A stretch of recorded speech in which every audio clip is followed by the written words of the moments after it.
¿Cómo afecta este tema del lavado de dinero y qué es lo que es el lavado de dinero?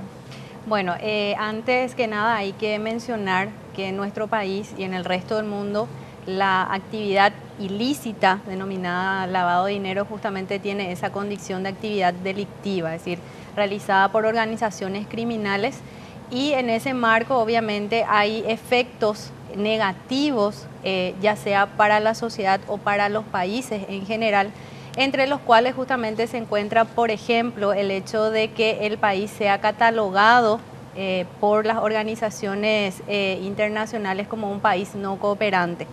Eso en el marco justamente de tener o no tener mecanismos que prevengan esa actividad delictiva.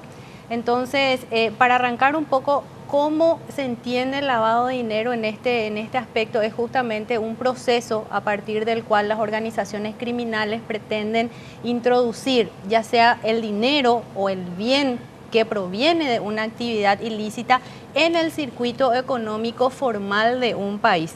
Obviamente nosotros tenemos reglas, normas que regulan la actividad económica, financiera también dentro de ese ámbito, y obviamente la introducción de flujo de dinero proveniente de esas actividades ilícitas puede generar obviamente que la economía esté manejando datos irreales.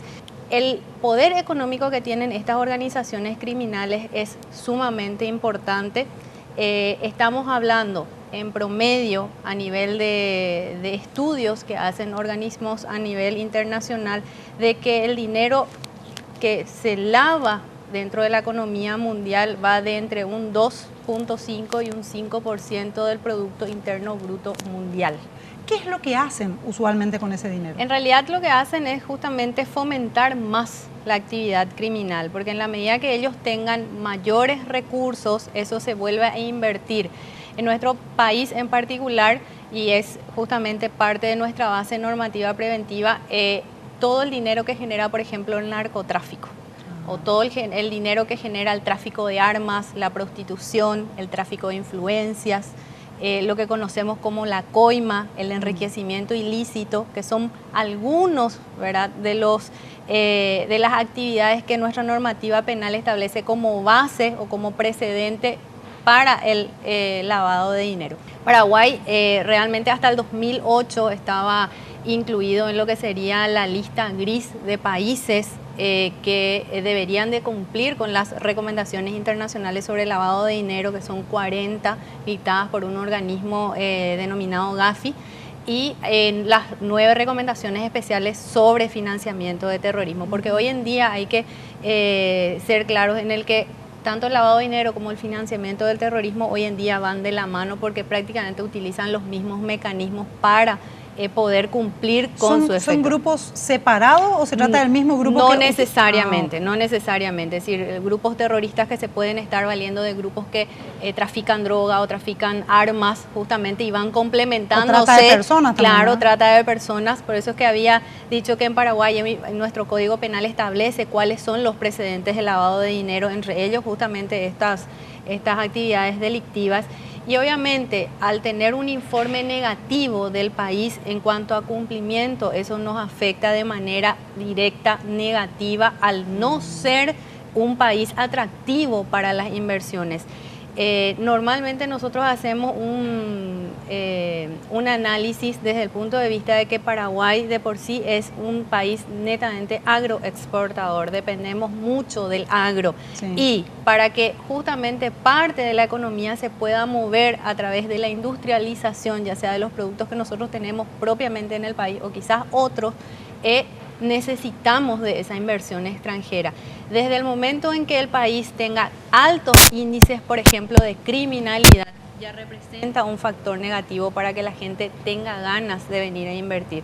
Pero dijiste hasta el 2008 estuvimos en esa lista gris. Hasta el 2008. ¿Y actualmente? Actualmente estamos en lo que sería en la lista blanca, porque Gafi establece 3 niveles. Una lista blanca donde están incluidos todos los países que cumplen tanto las 40 recomendaciones sobre prevención del lavado de dinero como las 9 especiales sobre la prevención del financiamiento de terrorismo, una lista gris en la que algunas recomendaciones son o incumplidas o parcialmente cumplidas y una lista negra que el nombre ya lo dice, son países que prácticamente no tienen un sistema ya sea de prevención o de represión, que es justamente, son los dos mecanismos que se utilizan para luchar contra esta actividad. Es una especie de semáforo, especialmente Exacto. Que le indica a los inversores internacionales, hablemos de empresarios, hablemos de industriales, hablemos de fondos de inversión, Exactamente. Antes de venir a un país.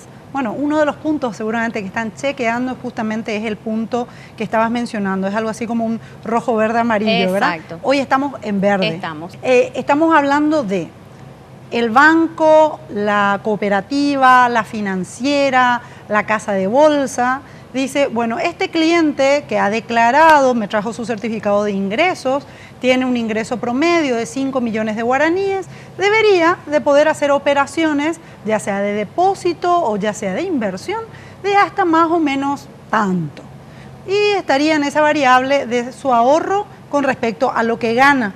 Y de repente ese mismo cliente, de un día para otro, viene y hace un depósito de $1 millón, de $500.000 o de algo que está fuera de su perfil.